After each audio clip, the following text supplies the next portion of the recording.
Hey there, guys, and welcome to Money Talks News, the podcast. We're the podcast that makes you richer one day at a time. So I'm your host, Stacey Johnson. Joining me is Aaron Freeman. There's Jillian. There's Kim. Everybody's on board. So what are we going to talk about today, guys? Let's talk about what else. What is anyone talking about except this damn election? Everyone is talking about the election. I mean, really, have you turned your TV on lately? Man, unless you're on a movie channel, you're seeing some commercials. Am I right? Oh, yeah, constantly. Oh, yeah. Text messages, everything. Phone calls. Oh, right? I've probably gotten 3 or 4 today alone. It's amazing. My wife was telling me the other day that she's gotten a text that says, "We've now asked you 9 times if you're going to vote for Kamala Harris. I'm well Are aware. you going to respond or not?" And I'm like, oh, my God, that makes me so mad just hearing about it, you know? I just got in my inbox saying, hey, we looked up your records and we want to follow through with that and whether or not you're still a Democrat or a Republican. I'm like, okay, what? What's amazing. going on? And you know what? Tell me if I'm wrong about this, guys. They're spending $1 billion advertising these things on TV, all of which contradict each other. Especially here in Florida, they've got these constitutional amendments that they're getting adopted or trying to get adopted. And it's just, one says the exact opposite of the other one. And I've already voted. I mean, people have already made up their mind. It just seems like aren't there better uses of billions of dollars than hammering people with stuff they don't believe and when they've already made up their mind anyway? I just don't get it. Yeah, I don't either. I also read in the New Yorker too that there's a huge problem with Russia and Iran infiltrating our phones, and they've gotten a database of voters and their phone numbers and everything, and they're part of the problem too, texting a lot of weird things. They're heavy on X and they're heavy on all these other weird social platforms. So people got to be careful about what they're seeing and what they're reading, because a lot of that stuff could be wrong, you know? Yeah. And by the way, I have a hint on that. If you're reading something on X or anywhere else and it's in Farsi or it's in Russian, be suspicious. Okay, we don't have much time for this podcast. I forgot. Right. No time to linger. We've got an election coming up. So pretend for a moment that I'm undecided. I know, it sounds impossible, but pretend I am. And the only thing I care about, and in fact, the thing that polls the highest, is the economy. So I want you guys to tell me how these two candidates are different. I'm going to go to the polls on Tuesday. I want to know how they're going to be different, how it's going to affect me personally. My family's finances, essentially, is all I care about. I don't care about their personality. I don't care about anything else. I know it sounds impossible, but nonetheless, all I care about is the dough. Okay? So what's the difference between these two guys in, let's say, income taxes? Let's say for a moment that I'm just an average Joe. However, I'm a high-income average Joe. I'm in the top tax bracket. Is one of these candidates going to tax me more than the other one? Kim, do you know? Yeah, that would be Harris, right? She's still limiting. If you're making less than $400,000, she's not going to increase, taxes for you. But for those that are in the upper echelon, that's going to be there's going to be what she says to tax the fair share from those 1%. So, from what I read and hear, it would be Harris of the two. So if I'm a fat cat, I'm going to get taxed more under Harris. By the way, we should have started by saying this. Unless you control both houses of Congress and the White House, you ain't changing crap, right? I mean, if you don't control the House and the Senate, then you're not going to get any bills passed. So none of this stuff matters if it's a divided government. I believe that that's true, with one exception, which we'll get to in a minute.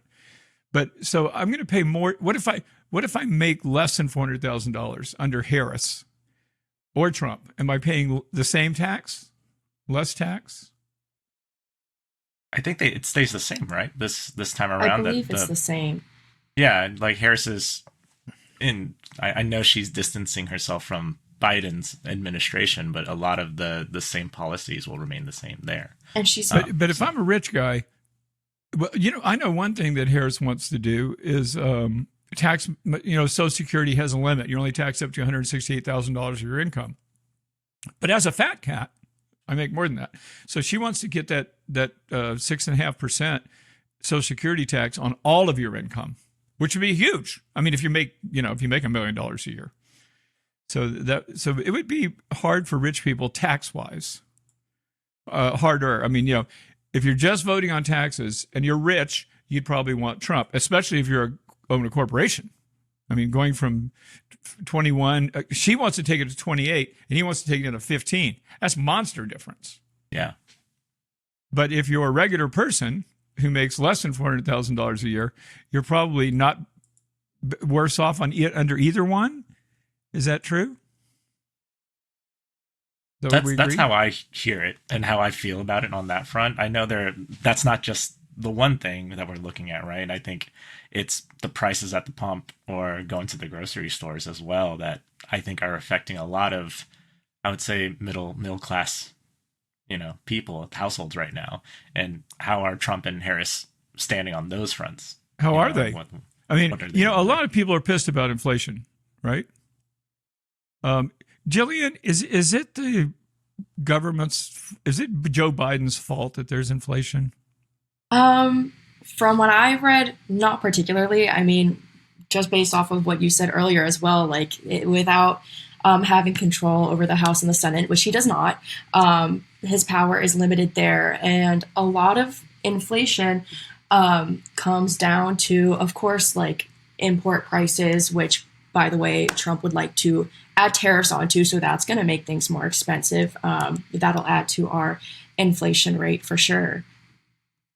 Let's talk about that. But okay, if inflation numbers came out today, and they're around 2.5% for core inflation, a little less than that for regular inflation with considering food and energy. Now, is there something that somebody can do? Actually, let me back up a step. I think that these rescue plans that happened after the pandemic probably helped stoke inflation. Of course, that's done now. It's already gone through the economy. So I think in that sense, the government did have something to do with inflation. Of course, and you hear people talk about this all the time. What you don't hear them talk about is that the reason the government did that is so people wouldn't be sleeping under an overpass. I mean, there were people who would have lost their homes, and lots of them. Granted, people who didn't need the money also got it, but there's no way you can flood the country with money and not hit some of the wrong people. Right. But anyway, so that probably was inflationary, but a lot of it was bottlenecks from the pandemic, I think, that caused inflation. And now it's coming back down. But a lot of people are pissed about that, and they think that the government had something to do with it, Kamala Harris specifically. And is there some way that Donald Trump can prevent or lower prices even more? I mean, is it, or either one of them, can they? I don't know. Not alone. I don't know how they would. Let's talk about something else, something that Jillian mentioned. What about tariffs? Now, one of the things that Trump has said is that tariffs he actually has even said it's possible to replace income taxes if we make tariffs high enough. 60% tariffs on everything coming out of China, 10% tariffs on anything coming to our country at all. Now, Aaron, you've mentioned this before. What's a good thing about tariffs? You mentioned this before. Well, tariffs are good for global, economy just because, some goods are made cheaper in other countries. It may be more expensive in others. So this creates a global trade system where it equalizes, the price of goods coming from other foreign countries and when we export our goods to other countries. But yeah, if you crank the tariffs up on Chinese goods or any other country, that's technically just going to cost us more money to buy those goods. It's not really going to. It's not going to make that country benefit us, they're not paying for us. It's no feedback loop. And then the other problem is that if you do that to another country, that country could then just ship those goods to another country that doesn't have those tariff problems, and then get it back into our country. So it doesn't really work, and it's known that to not work. So I don't even know why Trump is trying to push this. He's trying to push it. People don't understand, I guess. I've heard him say that China is the one paying the tariffs. That's why we're going to get all this money from China. It's not true. It's just a lie. Right. Who pays the tariffs? We do for buying that product. So whoever for an example, if China can make an electric car for like $20,000, and we slap a tariff on that, and we make that car cost $40,000, which is exactly what we do have, 100% tariff. Right, that's 100% tariff, and we're paying that $40,000. that tariff, that extra 20 grand goes to the government. That's a tax, basically. Yeah. And it's theoretically inflationary. At the same time, what you were saying before, though, was, I mean, the purpose of a tariff is to protect domestic manufacturers, right? So if I make that Chinese car $40,000 instead of $20,000, then GM is better able to compete, right? Correct. And then so that's the whole idea. It's protectionism. And whether it's a good idea or a bad idea, it sounds inflationary for sure. And I think actually what makes sense to me, and what I think what Harris has said, and what most presidents have done in the past, is have targeted tariffs. In other words, if China's dumping steel on the international market at prices less than it costs to produce, then I'm going to put a tariff on it because that ain't fair. You know, I mean, if what they're trying to do is expand their markets by underselling everybody else, and the government's subsidizing that, where we have to compete on an even footing, that ain't fair. Right. So that's one reason why we might want to have tariffs. And so targeted tariffs make sense to me. Universal tariffs do not. Well, the other incentive difference. The other incentive too is that to do this, Trump is saying that it's going to increase manufacturing in America, build more in America by putting these tariffs high in other countries. He did that before in his first administration, and it didn't do much good either. There wasn't an increase in manufacturing in the United States when he implemented these tariffs. So it never really works. It's a complicated topic, isn't it? It is. Because even if you're talking about cars, that makes it sound real simple. But what if you're talking about seatbelts? I mean, in other words, there's a lot of components in the things that we're making, and so now we're going to build a new seatbelt factory in the United States because the seatbelts from China are too expensive. What if it's just a light bulb that goes in the dome light of a car? I mean, you know what I'm saying? I mean, it's easy to talk about when you've got big giant things, but if you break it down into components, it makes it a lot more complicated. Right. You bring up a good point, because if anybody were to actually look into where their parts come for their Chevy truck, it is all over the world. Yeah. It's everywhere. Indonesia, Germany. I mean, these parts come from everywhere. So it makes sense to have tariffs when they're have a target, when there's a reason, like maybe you want to support like American steel, it makes sense because you need to be able to make steel, right? So it may make sense to have tariffs on some things, but having a universal tariff and saying it's going to replace income taxes is nonsense. As far as I'm concerned, anyway, it doesn't make sense. What about energy? There was a brief mention of energy, and then we'll call it quits. Yeah. So talking about both candidates regarding energy, right? Something that Trump has mentioned was unleashing U.S. energy. Lifting restrictions on oil and gas that allows for more energy production here in the U.S., which in his administration would bring the prices down for energy. And then on the Harris side of things, it's reducing those energy costs by investing in, alternative energy sources, right? So that, I think those are, I wouldn't say they're so different in terms of how their approach is, but I think one feels more forward thinking while others like, okay, let's drill more. It's kind of what it sounds like to me, What do you think, Jillian? Do you think, let me ask you guys this question. Okay, Jillian, are you concerned about global warming? Do you think it's real? I do. Yeah, absolutely.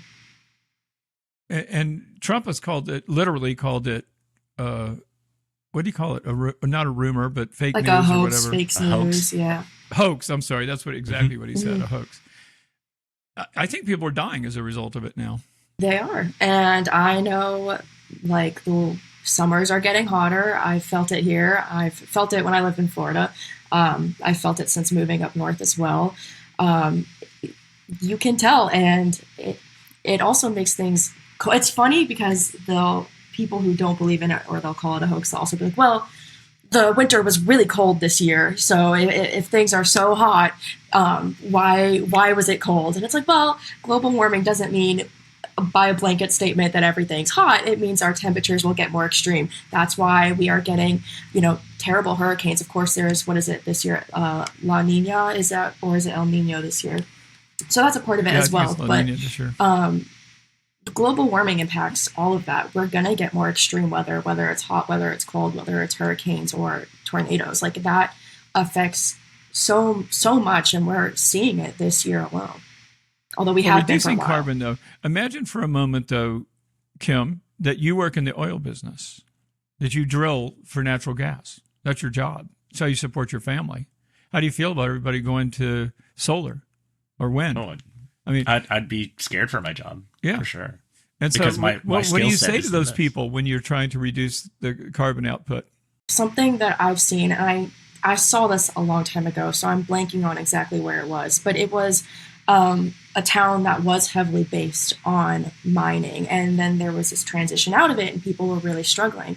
But what did they do? They came in and trained them for other energy sectors, right? So we are always going to need energy, and I'm not a genius. I'm not going to say I have like the perfect business model in my head for how to fix things, but we're still going to need energy, and there's still going to be jobs in energy. It's just a matter of how much effort are we willing to put in to transition these people to a different energy sector. I agree with you 100%, Jillian. I think that was a huge mistake that our government has made, administration after administration, none in particular, because progress occurs. You know, we don't ride horses anymore, and we're probably going to be using electric cars one day. But as things change, as they should, that's what progress is. It's the government's responsibility to look forward, see progress, or see a radical change coming. Like, for example, the most popular job in the United States is driving a truck. And one day, truck drivers won't have a job, more than likely. So as the government, it's my responsibility to say, I need to take these people who are going to become displaced, and I need to help them find something in a field that's growing instead of shrinking. Yeah, but go ahead. Here's the problem with that. So you're fighting the idea between us being a socialist, government and a capitalist government. So the capitalist government would say, okay, well, we're going to let the money decide that. And it is. If you look and see what's happening, if people are choosing to buy EVs, even though that's been a push by like the Elon Musk and everything, the problem is the infrastructure is not there. We don't have enough power. So now you're seeing everybody starting to develop, neighborhood size nuclear power plants. Microsoft's investing in it. Google is investing in it. But that's because that's where the money is going. They're starting to see that. They're starting to also see that But AI is also... Aaron, corporations don't give a damn whether you lose your job or not. Yes, when I know when that. they put robots into a car factory that had 6,000 people working there and now 600 work there, do you think GM cares? No, but I'm saying... it's not their problem. But I'm saying the capitalist government moves at a slower rate than a socialist government is going to do that. That's what I'm saying. The money is going to move it that way. Regardless of whether it's Trump or whether it's Harris, the momentum is going to push it in that direction, because if AI is going to need power, EVs are going to need power, and coal, oil, all of that stuff is not efficient enough, and our infrastructure is not there.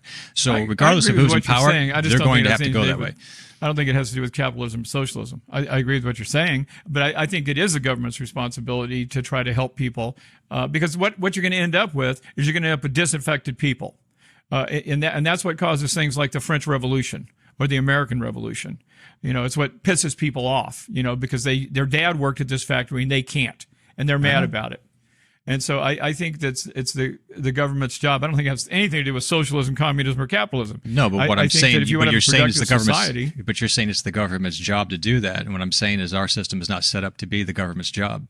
Well, it certainly isn't. Money corporations' moves it that way, job and that's to why do it. our country is slower than every other country. Norway has already got EVs and power infrastructure. We don't have it. Europe, by and large, did retrain people when they became out of work. Right. That did happen. It didn't happen here. But you know what? We are so far afield. And we've seen government intervention work in the past. I forget, it was either early mid 1900s. The government paid people to go to school for education jobs, Well, sure, the GI Bill. Mm-hmm. And actually, by the way, the government pays for people to go to school right now. Yeah. I pay property taxes to put kids in high school, and I don't have any kids. So the government is paying for people to become educated. But anyway, again, my fault, but we got really far afield there. And you know what? We're not running overtime because I forgot to set my stopwatch. I have no idea how long we've been on, but I know we need to quit. Let's do a quick summary of the difference between these candidates are. First and foremost, this is the way I'm looking at it. If you're rich you are definitely going to pay less taxes under Donald Trump, if that is he controls both houses of Congress and can pass tax laws. Trade policy, he wants tariffs, which I think sounds stupid to me. I mean, universal tariffs anyway. In energy, I think the world is, I happen to do believe in global warming, and I think that drilling oil is fine. I own a bunch of oil stocks, actually, but the world's going to change because it's going to run out of oil, and it's going to put too much carbon in the air, and it's going to start killing people. So, I mean, I think people need to transition. Anything else before we leave? I think you covered some major points here, and from the way it sounds amongst all of us, we're all very passionate about how this turns out. That is true, as we should be, You know? And one thing I learned today is that Aaron is a fascist. Look at that hair. Look at him. He's a hippie and a fascist. I don't know where you got fascists out of that. Two things you don't usually see together. I just make things up, Aaron. I don't really think you're a fascist. Well, you know what? I don't think people talk about where these two people agree on, too. I mean, you don't have to worry about military spending. Both of these candidates believe on military spending. True. Both of these candidates believe on kind of pushing the brakes on military buildup in China. They're kind of both in agreement on that. No, in that front. I don't think they both agree on Ukraine. But again, we're supposed to be talking about money. But Right. But these things do affect the economy overall. Certainly. Let us all retire to our separate corners and meet here again in a week or so. Hope you guys have enjoyed the podcast. Please be sure and follow us on YouTube, Facebook, Instagram. Join our website. Do something that's going to help us. Please. Stop thinking of yourself all the time. And we will see you right here next time.